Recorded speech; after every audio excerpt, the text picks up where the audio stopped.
Hello there, it's Andy from Folklore Hiking Sticks. I'm going to be doing a review on the Anglo Arms Desert Master knife.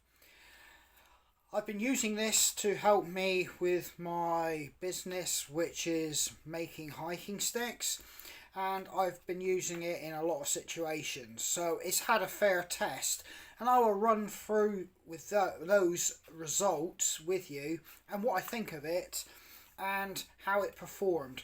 But I'll give you a general walk about the knife so you can see and get a potential idea of what it actually is, so that when I'm talking in a moment about it, you can start to relate to what I'm saying and how I feel about it. Well, there it is. That is the knife itself in its sheath. Now, this sheath is of a nylon manufacture, and if you're wondering why it stays clean, is because quite simply I am not using this on a belt loop or anything like this. I just use it to cover the blade, and it's put in a bag, or indeed, shall we say, kept in a coat pocket while I'm going about my business harvesting sticks. Now, one reason that I won't actually use the knife in its actual sheath is I'm not a big fan of this. You can see already, when I say already, I've been using it substantially, so it's been off and on, so that's not really a fair comment, but what's happened is the Velcro's got really weak, so it's of no real quality. It just peels back really quick, it just flicks open, and I would potentially lose the knife. So I don't use it in the configuration of an actual sheath attached to a belt loop. You have about 2 inches there of gap. You can get a belt around it. I have put it on my belt, but like I said, I'm more worried about losing the knife due to this weak Velcro than it's really worth putting on my belt. I'd rather just have it in my coat pocket. So anyway, that's the sheath. It does look nice. This one here is a clean example. It has got some say marks and smudges where, you know, it has been used over a long period of time. It's got some stains and that, but it has held up actually. You know, obviously, like I said, it hasn't been on a belt, it's just been thrown in a bag or in my pocket, but even so, it's still in good condition, so I'm quite pleased about that, and it is good to have something that you can secure your blade into. Yeah, and one last thing to say about the sheath itself. You get a bit of a string here lanyard, which I suppose it could be attached around your leg if it's on a belt loop. Now, there may be enough there to put it around your neck and have it dangling down inside a jacket, but this would be uncomfortable because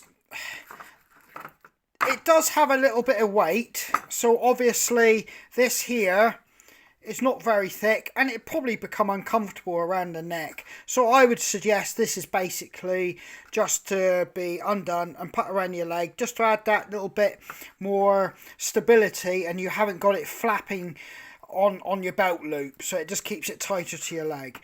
But that is a feature to it, so it's obviously something that it's worth noting and remembering. Right, with the knife in your hand, it does actually fit quite snug into the sheath, and like I say, and you can do it up with the Velcro, and I've pushed it in tight, but as you can see, there's a lot of movement there, and that's why I'm just saying I'm not a big fan of that. I would be tempted to use or manufacture something myself if I was going to use this in the belt configuration after a while. That was fine when it was new, but it's no longer of a strong enough Velcro grade to be a safe fixture to keep the knife now. Right, so there is the actual knife itself, and as you can see, it's quite an attractive little knife actually. It looks very much the part. It's full tang, and the actual weight, I'm not too sure on the weight, but it's not too heavy in hand. It's quite well balanced as well. It fits and sits nice in your fingers. I've got an average sized hand, and like I said, it looks very nice. You have an initial finger guard as it runs up into the blade, and on the pummel you have a raised bit that just goes over to the tail, which is very nice to get your hand into. As you can see, it fits quite nice. The tang comes out the back, but the Makata handle fits really snug around the whole of the blade. Now, I've seen people say that these ends of the, shall we say, Makata handle can be quite sharp. Mine aren't. That could be a manufacturing defect for some of them, but mine isn't. But like I said, the handle looks nice, it feels nice. It's got a reasonable amount of depth, but I will come on to that in a moment when I'm talking about the uses and what I think of it in those capacities. The actual blade has a nice kind of like thumb grip here.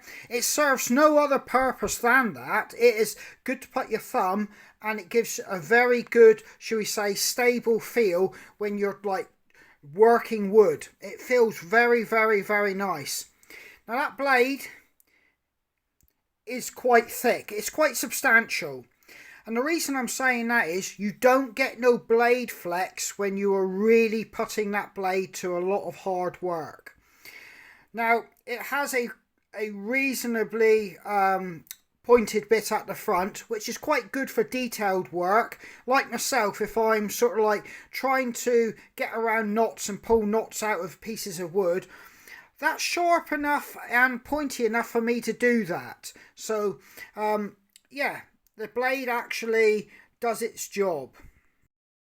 Now the actual grind on it, from what I'm looking at, it looks like it's a convex grind. Now I've got a few issues with the actual blade itself.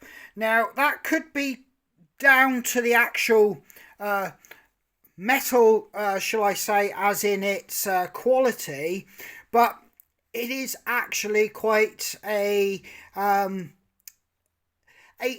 novel situation actually, because this blade doesn't seem to hold an edge forever and a day. It's not a long-lasting edge, but I am always able to get that edge back with a big sharpening stone with just a couple passes on each side, and I do have an edge back.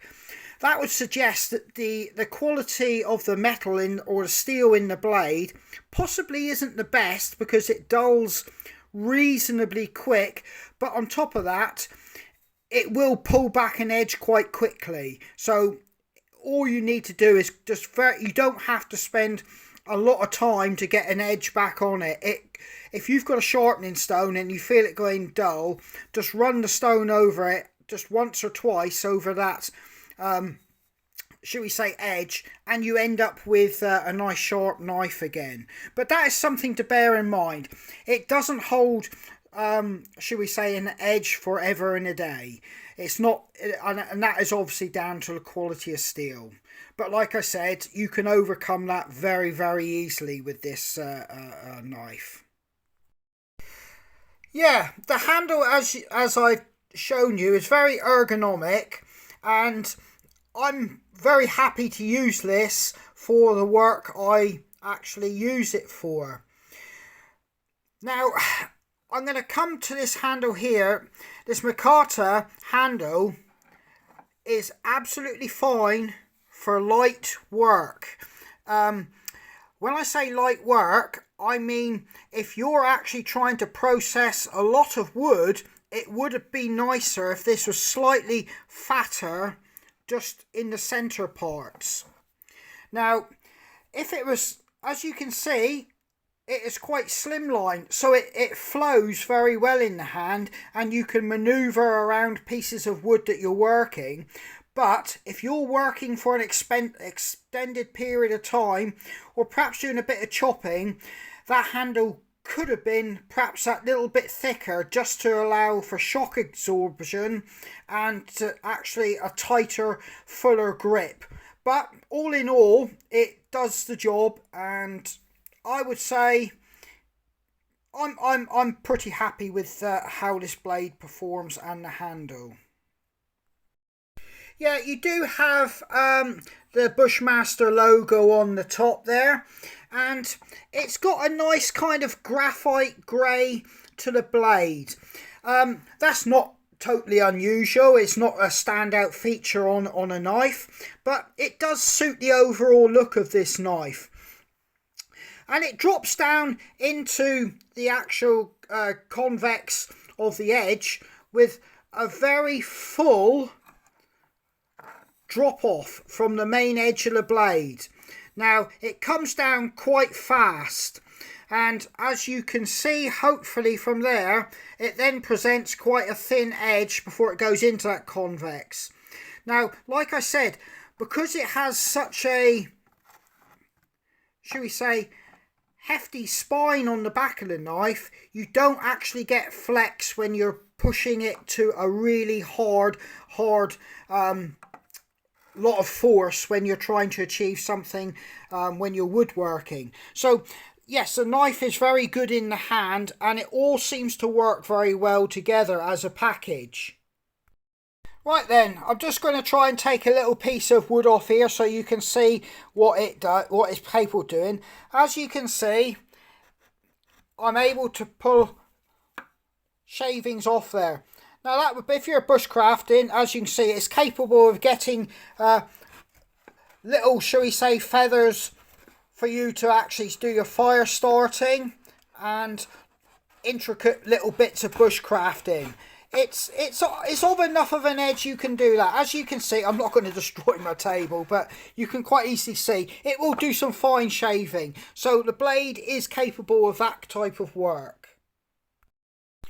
Right then, I've got a little block of wood here, or shall I say a leftover piece of hazelwood. It's about 2 inches thick, and obviously it's come from one of my hiking sticks I've been making. Now let's do like wood chopping, shall we say, an exercise like that. If I put this down on a hard piece on the table, I put the knife there. I've got a piece of oak here I'm going to use as a mallet. This is representing processing a piece of wood. Right, as you can see, it has gone through. Didn't take too much. Split both pieces down, and like I said, it done the job. Right then, let's just try to put a bit of scale to this now, and this is all going to be rough and subjective measurements, but it'll give you an idea. This sheath is actually roughly 2 inches, shall I say, wide, roughly 8 long. So there you go, that's measured. This is where we're going to get to the nitty gritty of the knife. I'll probably do this in millimeters because it's a bit more, shall I say, in keeping. Right then, the actual overall length is about, it's about 190 millimeters. The handle is roughly 100 millimeters. The actual blade, wherever you measure it from, I'm going to take it from the point you're actually going to call the blade, which is the working part. If I can get it to stay still, I would say roughly about 75 millimeters, and I'm taking it from this part of the blade here. This serves no actual real purpose to you. This is the actual blade. So 75 millimeters, 28 deep, And obviously it's got a Makata handle. The actual metal is, well, it's a steel, stainless steel, with like a graphite grey appearance to it. It does actually keep clean, and I haven't actually got no rust coming through, and I've actually been using this quite well extensively outdoors in the woods and in wet conditions. You can see it's losing a little bit of the grey greyness to it, to that the top of the actual steel, but overall it's still holding up pretty good. So now I'm going to talk about the uses and how this knife is performed for me. Right then, first thing I have to say is this here is actually become a tool along with the rest of my other tools I use to harvest sticks for my hiking stick craft business. So I'm not practicing bushcraft in the sense as a hobby, and I'm definitely not practicing it in the wilds of Canada in a survival mode. So I've got all that into context. So you're going to get this, my personal view on it, from the point of view somebody who does rely on it as a tool, but it's not their sole item for the job. Right then, so I've had this possibly 2 years. As you can see, it's held up very well.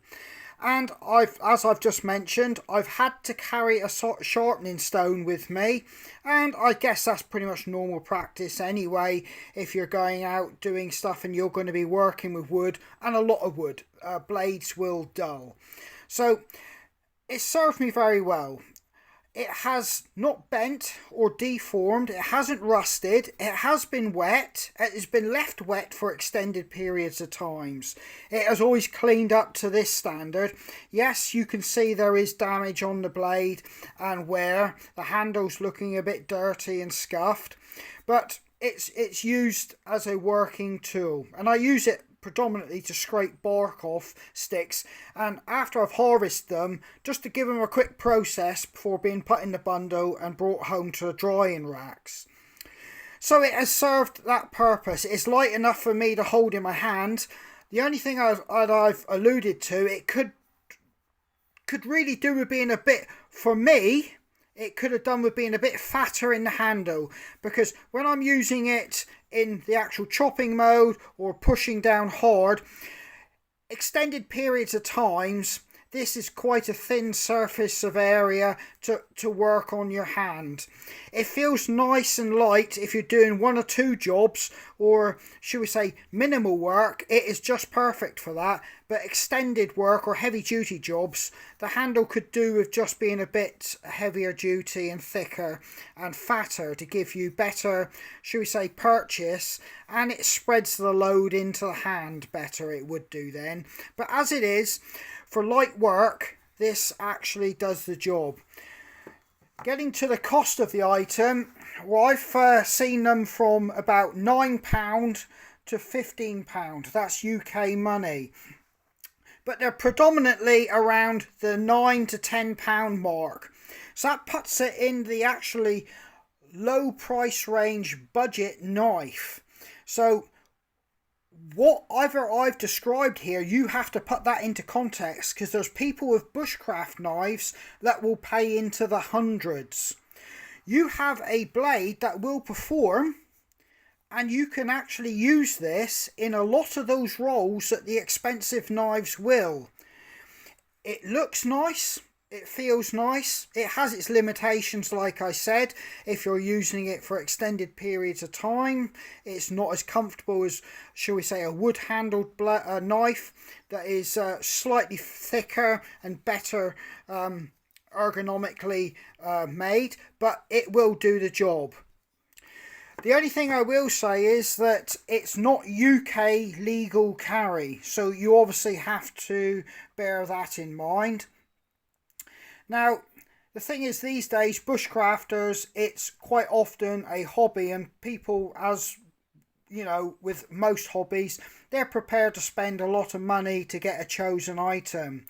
So I'm not sure where this would sit with people, because as a budget item, people may feel that they would like to spend more and get a higher end knife. But for the money that you're paying for this particular item, I personally can say you're going to struggle to match value for money. It does what it says on the tin. It's not going to, shall we say, be something that you're possibly going to hand down to your grandkids as a treasured item. And indeed, I'm using it as a tool. Once it's actually served its purpose, totally gone, it will probably not, make its way to anybody as a hand down.